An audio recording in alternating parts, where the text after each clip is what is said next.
చూచిన ఆదరణయున్నది సుఖదుఖములో వాగ్దానము తెలిసి విశ్వాసముంచి ధ్యానించుడి విశ్వాసముంచి ధ్యానించుడి.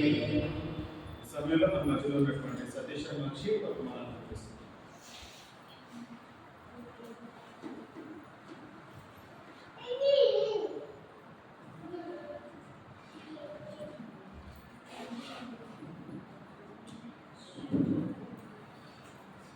ప్రార్థనలు ప్రవేశించక ముందు రెండు మాటలు ప్రార్థన కొరకై ఈ సంగీతం మనకు అనుగ్రహించగలగా ధ్యానించుకుందాం. నిమిత్తము ప్రసంగి గ్రంథం నుంచి మాట చదువుకుందాం. ప్రసంగి గ్రంథం 8వ అధ్యాయం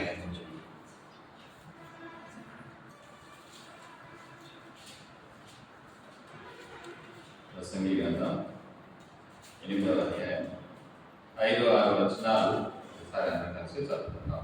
ప్రసంగి గ్రంథం 8వ అధ్యాయం 5-6 వచనాలు. ధర్మమును ఆచరించు వారికి ఇదేమీ సంభవించదు. సమయం వచ్చునని న్యాయం జరుగునని జ్ఞానులు మనసును తెలుసుకున్నారు. ప్రతి సంగతిని విమర్శించు సమయం ఏర్పడి ఉన్నది. లేని ఎడల మనుషులు చేయ కీడు ఒక భారం. ఒక వాక్య పదాన్ని నూతన నిబంధనలో వచ్చి కొలస్సీ పత్రికలో మాట చదువుకుంటాం. అపోస్తలుడైన పౌలు కొలస్సీలకు రాసినటువంటి పత్రిక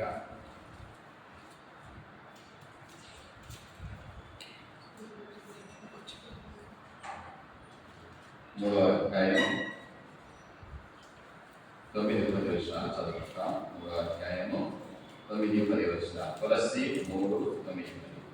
ఒకనితో ఒకడు అబద్ధమాడుట ఏదైనా ప్రాచీన స్వభావం దాని క్రియలు కూడా అది త్యజించి జ్ఞానము కలుగు నిమిత్తము దానిని వారి రుచిక చొప్పున నూతనపరుచుకుంటున్న నవీన స్వభావం ధరించుకుని ఉన్నారు. ప్రార్థన చేసుకుందాం. పరిశుద్ధ తండ్రి, స్తోత్రం ప్రభా, స్తోత్రం నాయన. ఇంతవరకు శ్రీల గీతముల ద్వారా పరిశుద్ధ సంఘ సహాసంగా చేయవలసిన నేను స్తుతించి కీర్తించుటకు దేవ గణపరచుటకు మాకు అనుగ్రహించిన సమయానికి స్తోత్రాలు వందనాలు తండ్రి. ఆయన సంఘ ప్రార్థన నిమిత్తమై కూడిన మమ్మల్ని జ్ఞాపకం చేస్తాము. మీ తేజలో నివాసం చేసిన స్థలానికి మీ దృష్టి మీ మనసు నుంచే ఈ స్థలానికి మీ కూడి వచ్చిండగా సర్వందాశ్రమైన దేవ మమ్మల్ని దృష్టించుము. మా పట్ల మీ కనికరమును మీ దయను అతన్ని అన్నింటికి ముందుగా నీ కృపను మా ఎడ ఉపకరిస్తున్నామని నా దేవా ప్రభా సమయంలో కూడి వచ్చిన మమ్మల్ని జ్ఞాపకం చేసుకోవడం మా పట్టణంలో ఏదో ఒప్పుకుంటున్నాం.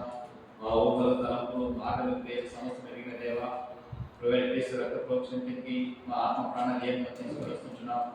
మా అంతరంగంలో మనసాక్షిని శుద్ధీకరించి పరిశుద్ధపరిచి పవిత్రపరిచి పరిశుద్ధమైన చేతులైతే నీకు ప్రార్థన చేసేటువంటి భాగ్యం మాకు అనుగ్రహిస్తున్నామని అనున్నతమైన క్రీస్తు వెలుగుల రక్త ప్రోక్షణ కిందకి నన్ను మమ్మల్ని తీసుకొని వస్తూ ఆవరణని మీ రక్త ప్రోక్షణ కిందకి తీసుకొని వస్తూ నీవైతే వస్తుంటున్నాం తండ్రి. నిలవచ్చిన జ్ఞాపకం చేస్తున్నాము.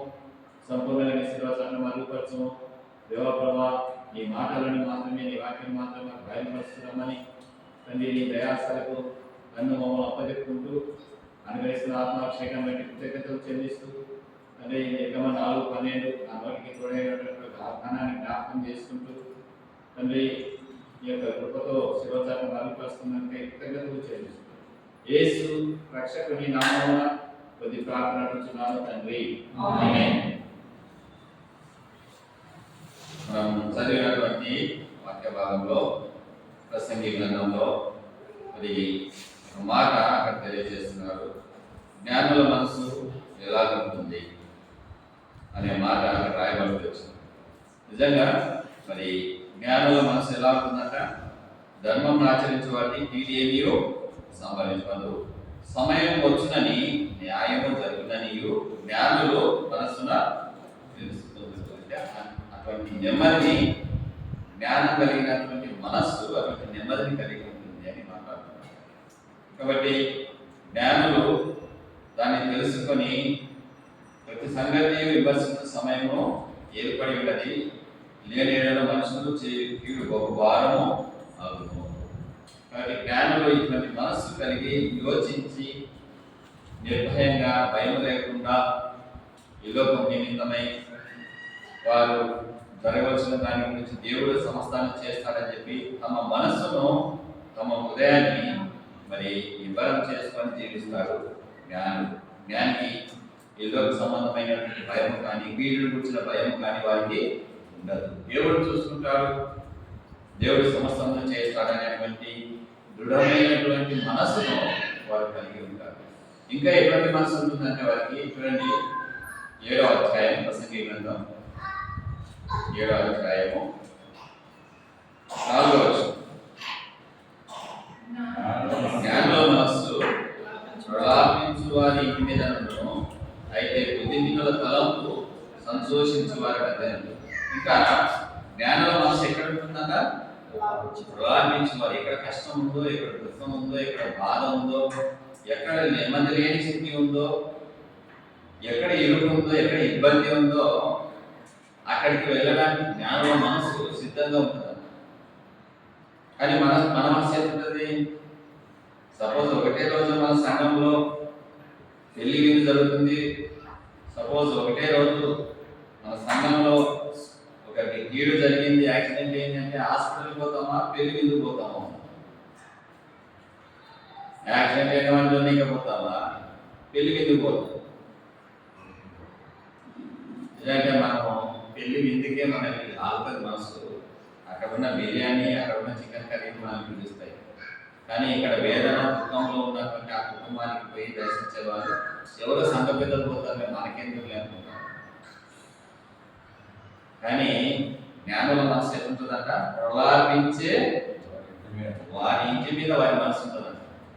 ఇటువంటి వారు పట్టించుకోరు, ఇటువంటి కూడా సంతోషించే జరిగే విషయాలు. కాబట్టి జ్ఞానుల మనసు ఇలాంటిది అని దేవుడు తెలియపరుస్తూ వస్తుంటున్నారు.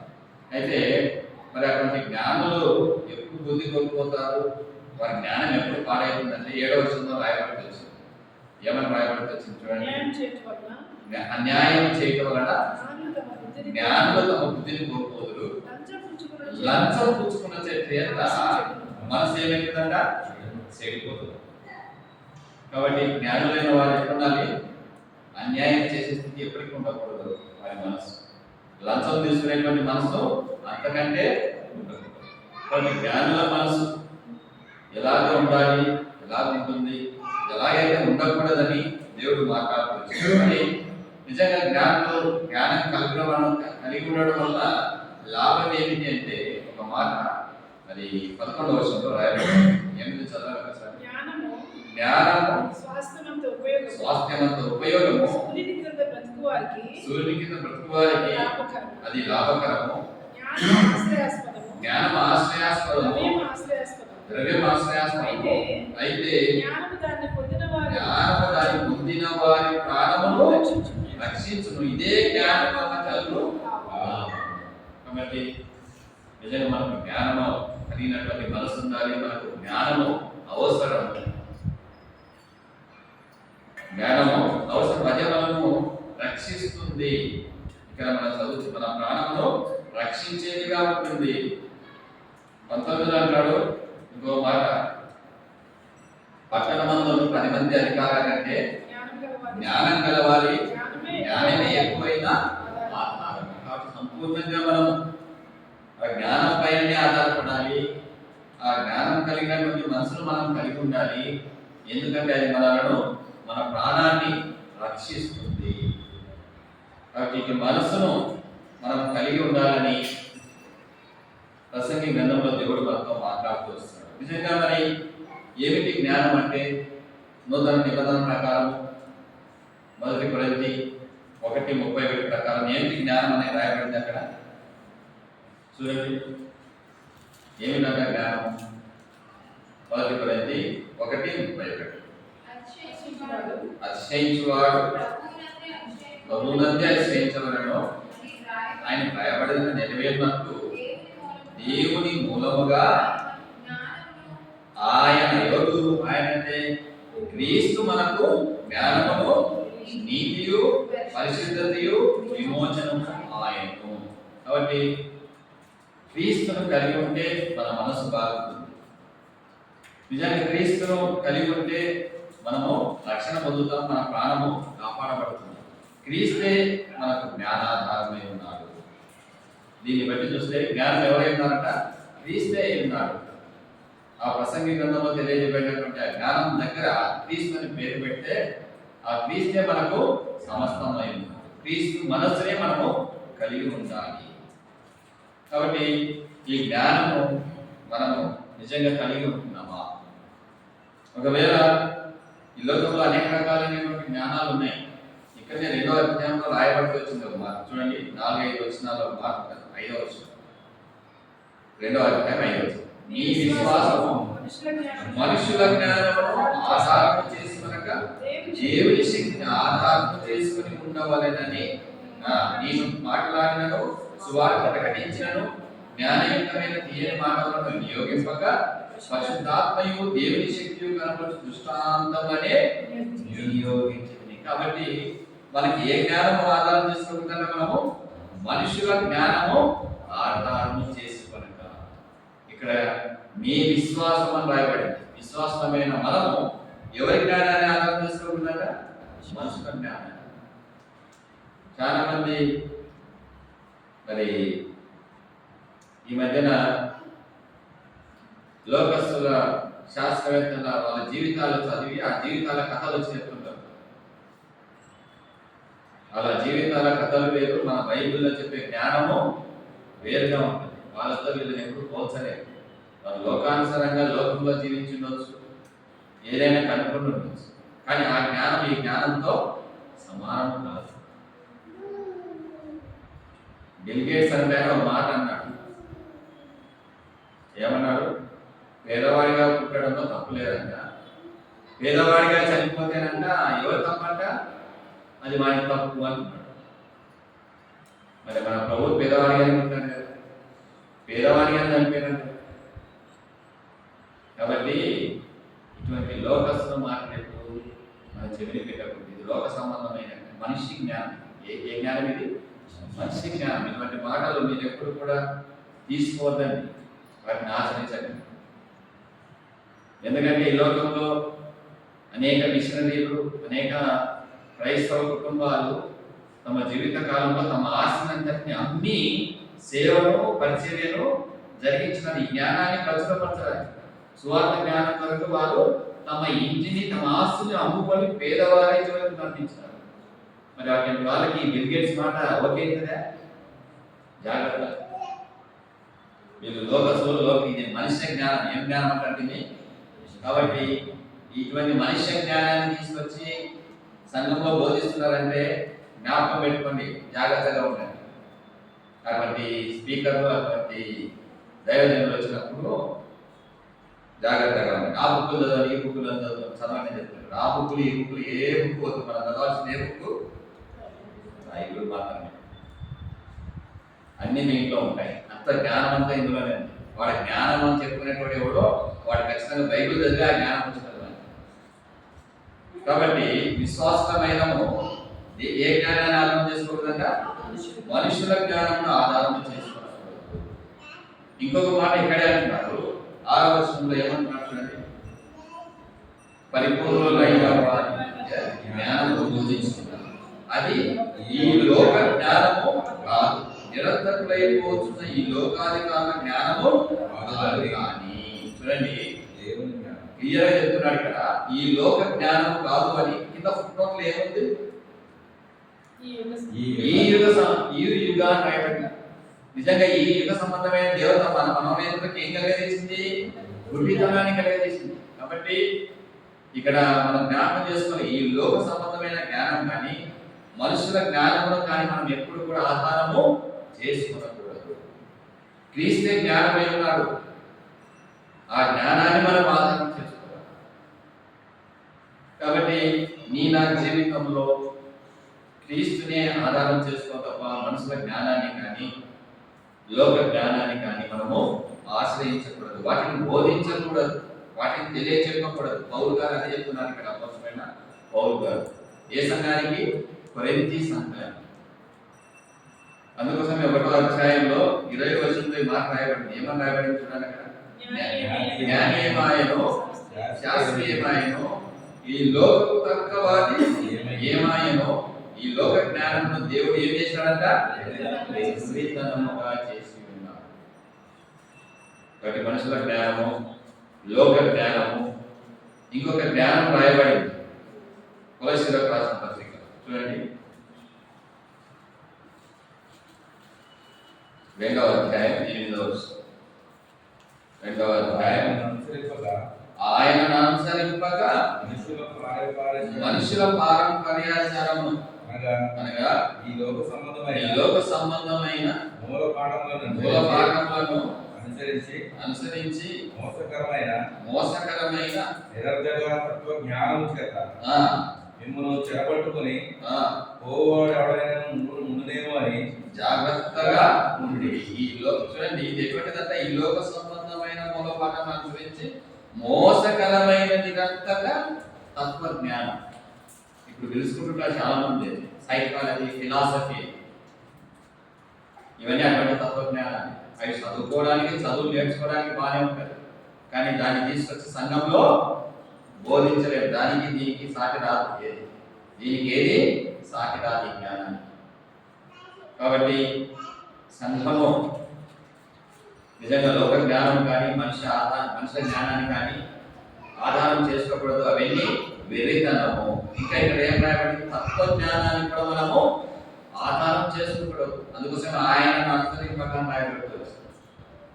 ఈ తత్వ జ్ఞానం అనేది కూడా మనం ఎప్పుడూ కూడా అనుసరించకూడదు. ఇవన్నీ దేవుడి మార్గాన్ని తొలగించి నిజమైనటువంటి జ్ఞానాన్ని, నిజమైన సువార్తను చెరిపేవిగా ఉంటాయి. ఇంకా ఈ జ్ఞానాన్ని అడ్డగించేది ఏదైనా అంటే మనం చదివిన మొదటిగా 3వ అధ్యాయము 9-10 వచనాలు. ఒకరితో ఒకడు అబద్ధమాడకుడి, ఏలైనగా ప్రాచీన స్వభావమును దాని క్రియలతో కూడా మీరు ప్రతిదించి జ్ఞానం కలుగు నిమిత్తము దానిని సృష్టించిన వారి కోరిక చొప్పున నూతనపరచబడుతున్న నవీన స్వభావమును ధరించుకొని ఉన్నారు. కాబట్టి మనము ప్రాచీన స్వభావము ఏం చేయాలి కదా? దాని క్రియలతో కూడా పరిత్యజించి, అంటే విడిచిపెట్టి, దానిని విడిచిపెట్టి మరి నిజంగా ఆ జ్ఞానము కలుగు నిమిత్తము ఏం చేయాలంట? నవీన స్వభావంలో ధరించుకోండి. కాబట్టి ఈ లోక జ్ఞానము, తత్వ జ్ఞానము, మనుష్య జ్ఞానము, ఇంకా ప్రాచీన స్వభావం అనేది ఈ యొక్క క్రీస్తు జ్ఞానానికి, జ్ఞానమైనటువంటి క్రీస్తుకు ఆటంకంగా ఉంటుంది. కాబట్టి ఇటువంటి ఉంటే మనము వాటిని వదిలిపెట్టాలి. సంఘ ప్రార్థనకు వచ్చినాము, సంఘము కొరకు ప్రార్థిస్తున్నాము. మరి ఇటువంటి జ్ఞానాలు ఉండొచ్చని బైబిల్ చెప్తుందా? చెప్పడం ఉండకూడదు చెప్తుంది. ఈ ప్రాచీన స్వభావం కానీ, తత్వ జ్ఞానం కానీ, మనుష్య జ్ఞానం కానీ, లోక జ్ఞానం, ఈ యుగ సంబంధమైనటువంటి దేవతల గురించి జ్ఞానం కానీ మనకు అవసరం లేదు. వాటిని బోధించకూడదు. అవి తెలుసుకొని ఉండవచ్చు, కానీ వాటిని బోధించకూడదు. వాటిని ఆధారము చేసుకోకూడదని రాయబడుతుంది. కాబట్టి అపొస్తలుడైన పౌలు ఈ జ్ఞానం గురించి నిజంగా ఏ విధంగా ప్రార్థన చేస్తున్న వాడిగా ఉన్నాడు చూడండి. అందుకోసమే ఎఫెసీయులకు రాసిన అపొస్తలుడైన పౌలు పలికినటువంటి మాట ఎఫెసీ 1, ఎఫెసీయులకు రాసిన పత్రిక 1వ అధ్యాయం ఇక్కడ 19వ వచనంలో అక్కడ రాయబడిన మాట 3వ లైన్లో ఉంటుంది చూడండి. ఆయన క్రీస్తునందు నియోగపరిచిన బలాత్సరమును బట్టి విశ్వసించు మన యందు ఆయన చూపుచున్న తన శక్తి యొక్క అపరిమితమైన మహత్యమేమిదో మీరు తెలుసుకొనవలెనని మన ప్రభువైన యేసుక్రీస్తు యొక్క దేవుడైన మహిమా స్వరూపి యొక్క తండ్రి తను తెలుసుకుంట యందు మీకు ఏం కావాలంట? జ్ఞానమును ప్రత్యక్షత గల మనస్సు అనుగ్రహించినట్లు నేను నా ప్రార్థనల యందు మిమ్మల్ని గూర్చి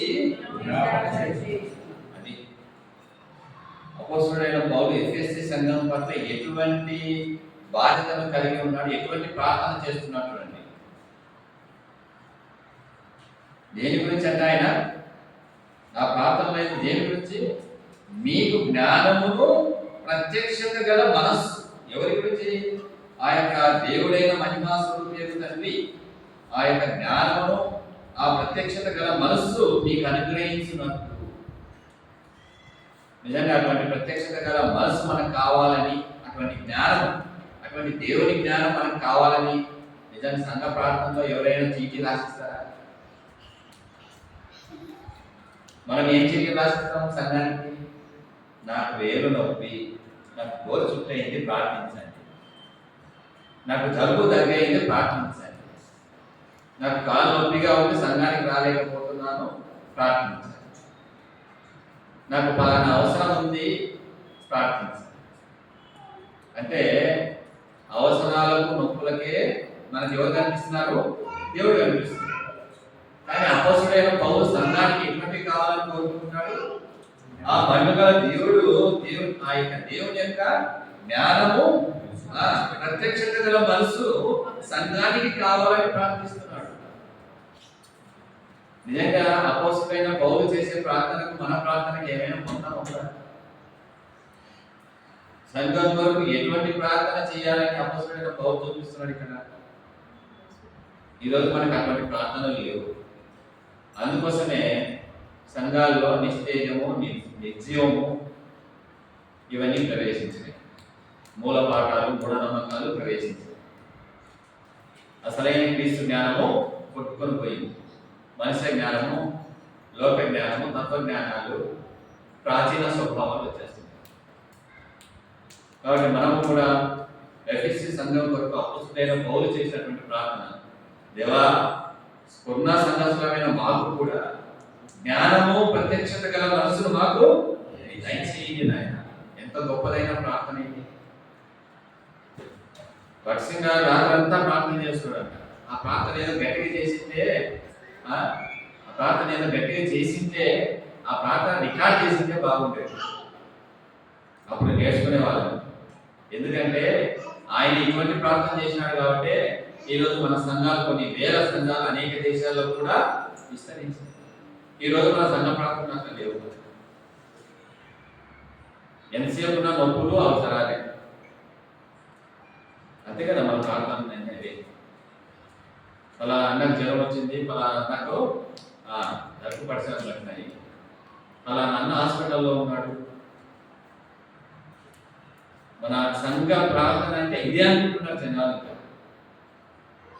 సంఘ ప్రార్థనకు అంత లిస్టువే వస్తాయి. ఇంకా ఇవి తీసుకొచ్చి టేబుల్ మీద పెడుతున్నారు ప్రార్థన. సంఘ ప్రార్థన అంటే అదేనా? కాబట్టి మనము కొంచెం మారదాం, కొంచెం మారాలి. మనం ఇచ్చే ప్రార్థన అవసరతలు ఎటువంటివి ఇవ్వాలో మనము నిజంగా సంఘం విస్తరించాలి, సంఘం క్షేమం పొందాలి అంటే ఎటువంటి ప్రార్థన అవసరతల లిస్టు చీటీ రాసేయాలంటే మనము, దేవా నాకి ఈరోజు పలానా చోట సువార్త చెప్పడానికి పోతున్నా, మంచి జ్ఞానము ప్రత్యక్షత గల మనసు నాకు దయచేసి ప్రార్థన చేయండి ఏ రోజు ఎవరైనా చీటీ ఇచ్చినారా?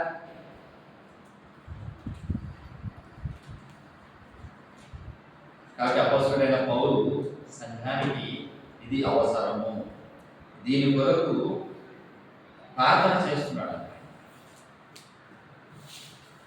మరి ఆయన ఎటువంటి స్థితిలో ఉండి ఈ మాట మాట్లాడుతున్నాడు ఒకసారి చూద్దామా? పేజీ తిప్పండి. ఎఫెసీయులకు రాసిన పత్రిక 3వ అధ్యాయం. ఎఫెసీయులకు రాసిన పత్రిక 3వ అధ్యాయం 3వ వచనం.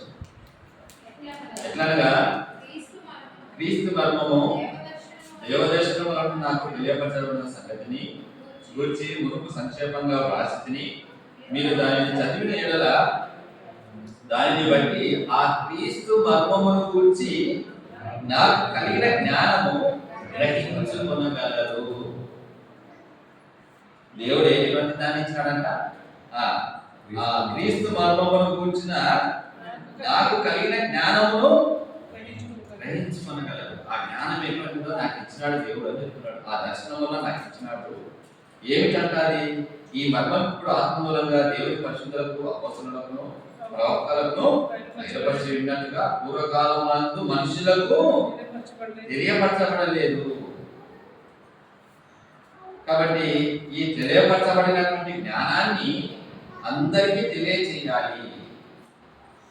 ఇది అపోస్తలుడైన పౌలు ఎఫెసు సంఘానికి కోరుతూ 7వ వచనంలో అంటున్నాడు, దేవుడు కార్యకార్యాలు తన శక్తిని బట్టి నాకు అనుగ్రహించిన కృపావరము చొప్పున నేను ఆ సువార్తకు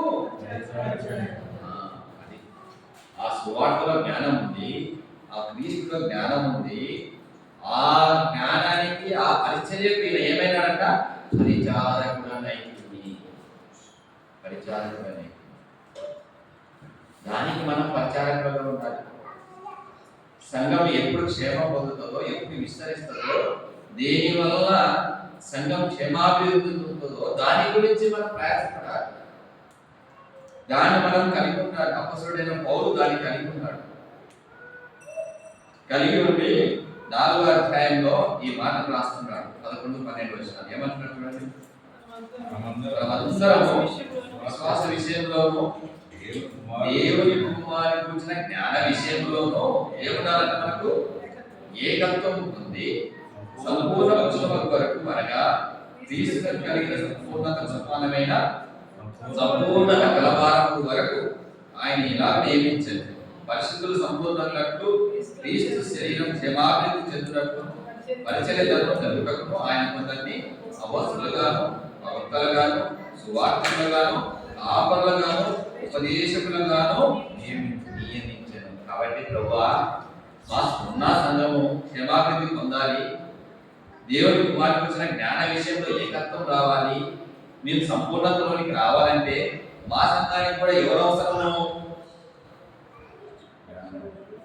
అపోస్తలులు, ప్రవక్తలు, సువార్తికులు, కాపరులు, ఉపదేశకులు అవసరం నాయన.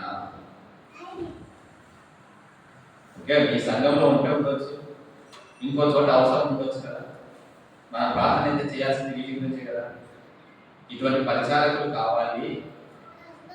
క్రీస్తు యేసు కూర్చున్నటువంటి జ్ఞానం కావాలంటే, ఆ సంపూర్ణతలోకి రావాలంటే ఈ 5 పరిచారకులు మనకు అవసరము.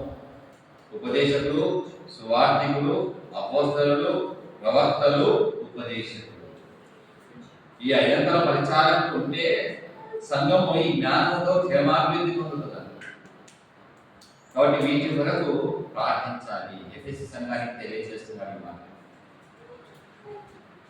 కాబట్టి నేను జ్ఞానము గల జ్ఞానం కలిగినటువంటి ప్రత్యక్షత కలిగిన మనస్సు కావాలని సంఘానికి మనం ప్రార్థించాలి.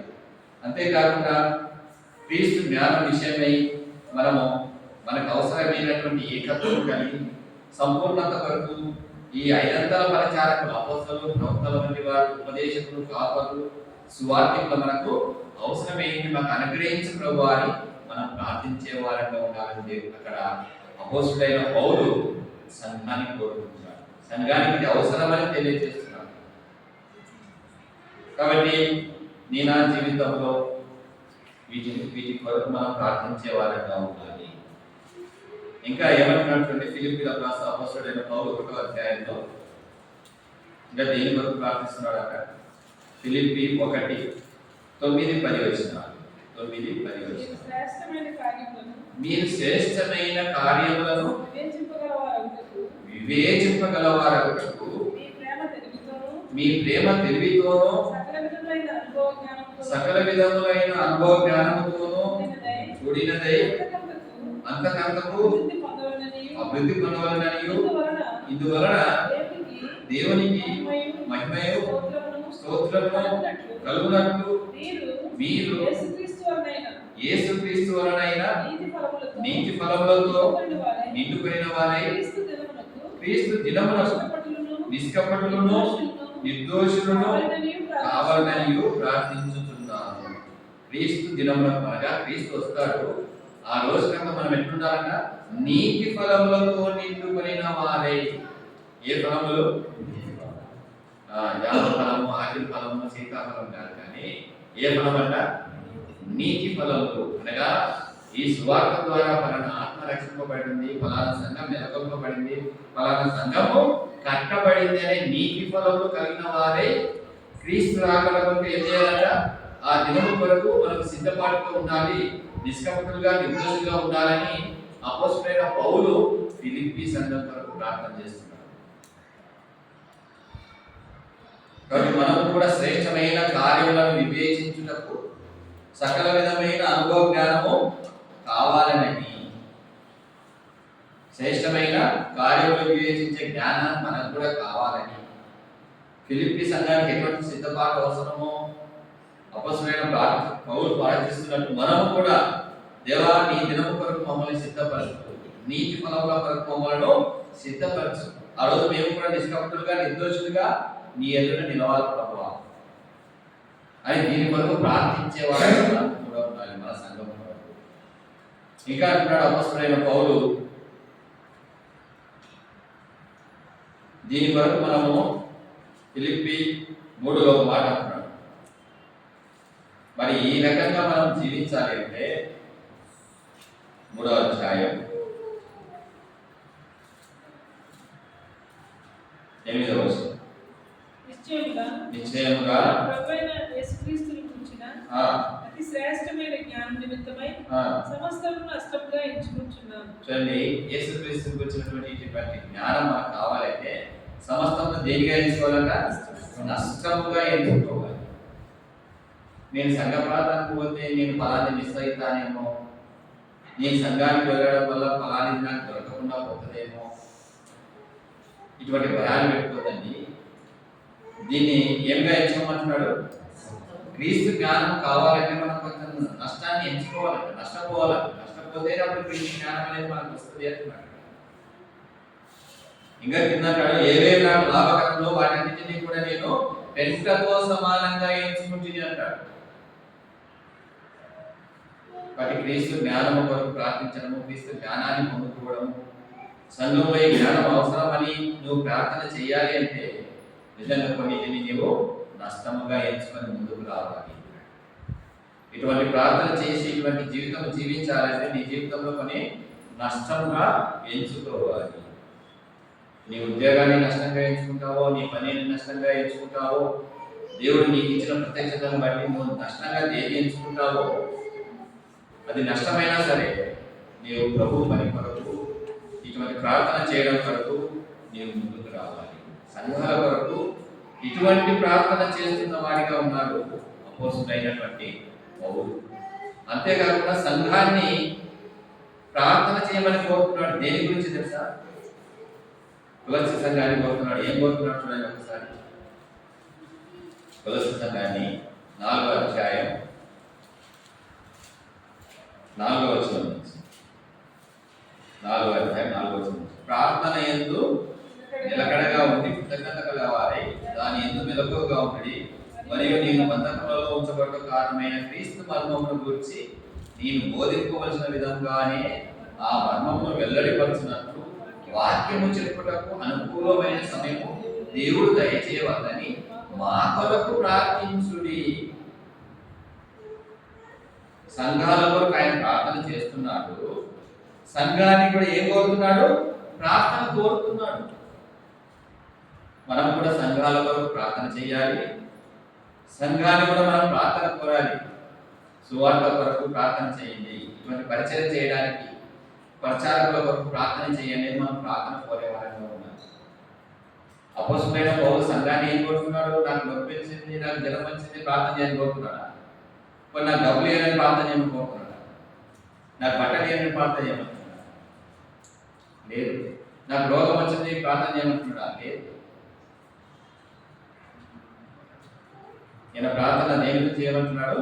సంఘాన్ని నేను స్వార్థ చేయాలా, దానికి కావాల్సినటువంటి సమయం దేవుడు అనుగ్రహించినట్లు, ఆ మర్మాన్ని చెప్పడానికి సమయం అనుగ్రహించినట్లు. కింద దానికి అర్థం ఏం రాసిన తెలుసా? కింద ఆ వాక్యమును ప్రవేశ ద్వారము తెరవబడిన. అనేక చోట్ల ఇంకా స్వార్థ చెప్పలేదు, అనేక చోట్ల వాక్యం లేదు. ఆ ప్రవేశము అంటే ఓపెన్ చేయబడాలి. అనేక స్థలాలు, ఇంకా నూతన స్థలాల్లోని మనం వెళ్ళాలి, అక్కడ సువార్త చేయాలని చెప్పి ఆ ప్రవేశ ద్వారం కొరకు ఓ కొలస్సీ సంఘమా నేను వెళ్తాను, నా కొరకు ప్రార్థన చేయండి అని అపోస్తలుడైన పౌలు చెప్తున్నాడు. కాబట్టి ఇవన్నీ కావాలంటే, ఇవన్నీ జరగాలంటే అసలు దేని కొరకు ప్రార్థన చేయాలి తెలుసా? మనము అదొక్కటి చదివి ముగించుకుంటాం. అదొకటి చదివి ముగించుకుంటాం. మనము ఇవన్నీ జరగాలి అంటే 4:12 ఇక్కడ 4:12 ఈ మాట చూడండి. మీలో ఒకడును క్రీస్తు యేసు దాసుడైన ఎపఫ్రా మీకు వందనంలో చెప్పుచున్నాడు, మీరు సంపూర్ణులను ప్రతి విషయంలో దేవుని చిత్తమును గూర్చి సంపూర్ణ ఆత్మ నిశ్చయ గల వారై నిలకడగా ఉండవలెనని ఇతడు ఎల్లప్పుడూ మీ కొరకు తన ప్రార్థనలో. కాబట్టి అన్నిటికంటే ముఖ్యంగా దేవుని చిత్తము కొరకు మన ప్రార్థనలు. ఈ విషయాలన్నింటిలో దేవా నీ చిత్తంలో మమ్మల్ని నడిపించు, నీ చిత్తాన్ని బయలుపరచు, మీ చిత్తాన్ని మాకు అనుగ్రహించు అని ముందుగా ఆయన చిత్తము కొరకు ప్రార్థించాలని. ఆ చిత్తము కొరకు ఎపఫ్రా అనే వ్యక్తి కొలొస్సే సంఘం కొరకు ఎట్లా ప్రార్థిస్తున్నాడంట? ఎంతో నిశ్చయత కలిగి భారముతో కొలొస్సే సంఘం కొరకు వారంతా కూడా దేవుని చిత్తంలో నిలవాలి, దేవుని చిత్తాన్ని చేయాలి, దేవుని చిత్తాన్ని గ్రహించాలి అని ప్రార్థన చేస్తున్న వాడిగా ఉన్నాడు. కాబట్టి మన ప్రార్థనలు కూడా ఇప్పుడు విన్నాం కానీ అంత అర్థం కాదు, కానీ అర్థమైనంత వరకు మనం ఇటువంటి ప్రార్థన చేయడానికి ప్రయత్నం చేద్దాం. ఒకవేళ ఇంతకుముందు ఇటువంటి ప్రార్థన మనకు లేకపోయినట్టు ఒప్పుకుందాం. నిజంగా లోక జ్ఞానం, మనుష్య జ్ఞానం, తత్వ జ్ఞానం, ప్రాచీన స్వభావం ఏంటో ప్రార్థన చేసిన ప్రభావ దాన్ని తీసేనా అపోస్తలుడైన పౌలు వలె నాకు క్రీస్తు జ్ఞానాన్ని దయచేయి, ఆ జ్ఞానంలో ప్రత్యక్షత గల మనసును నాకు దయచేయి, మంచి శ్రేష్టమైన కార్యాన్ని వివేచించేటువంటి మనసును నాకు దయచేయి, నేను సంఘాలకు ఎటువంటి ప్రార్థన చేయాలో నీ చిత్తాన్ని నాకు బయలుపరచు, నిజంగా సంఘాల కొరకు నేను ఏ రకంగా పరిచారకుల కొరకు సంఘం క్షేమం కొరకు ఏ రకంగా ప్రార్థన చేయాలో నాకు నేర్పించు. ఇప్పుడు కొన్ని మాటలు చదువుతూ వచ్చిన వాటి వరకు మనం ఎత్తుకొని ప్రార్థన చేయాలి. కాబట్టి ఈ మాటలను మరి మన హృదయంలో ఉంచుకొని నిజంగా జ్ఞానం కలిగిన మనస్సు కలిగి మనము ఈ యొక్క సంఘ ప్రార్థనలో దేవునికి వాడుకుంటున్నాం. దేవుడి వాక్యం దీవించుకుంటాం.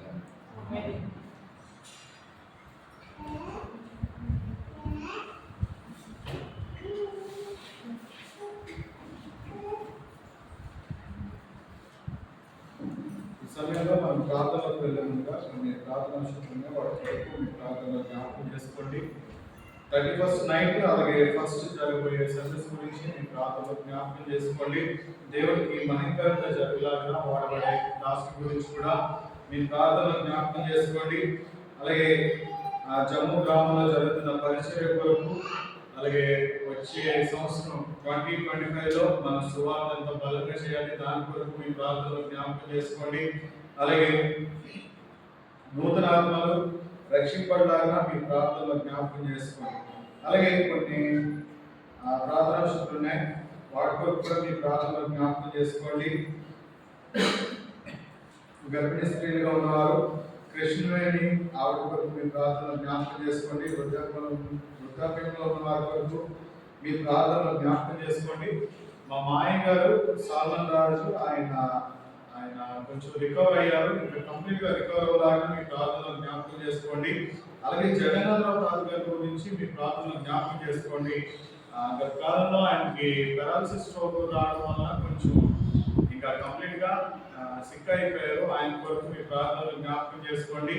దేవుడు ఆయన్ని స్వస్థపరచలాగా మీ ప్రార్థనలో జ్ఞాపకం చేసుకోండి. అలాగే ఈ నెల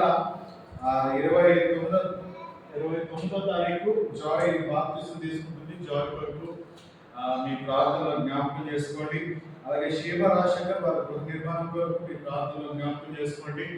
అలాగే మన మందిరానికి ప్రతి ఒక్కరు కూడా సంఘ ప్రార్థనకి వచ్చేలాగా మీ ప్రార్థనలో జ్ఞాపకం చేసుకోండి. సంఘ ప్రార్థన అంటే చాలా నిర్లక్ష్యంగా ఉంటున్నారు, సో దాని కొరకు కూడా మీ ప్రార్థనలో జ్ఞాపకం చేసుకోండి. ఒకరి తర్వాత ఒకరు ప్రార్థించండి.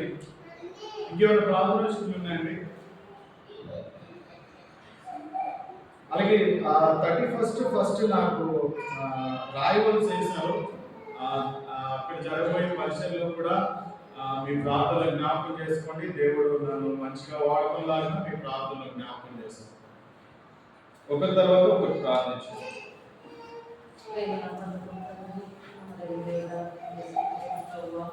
Gracias.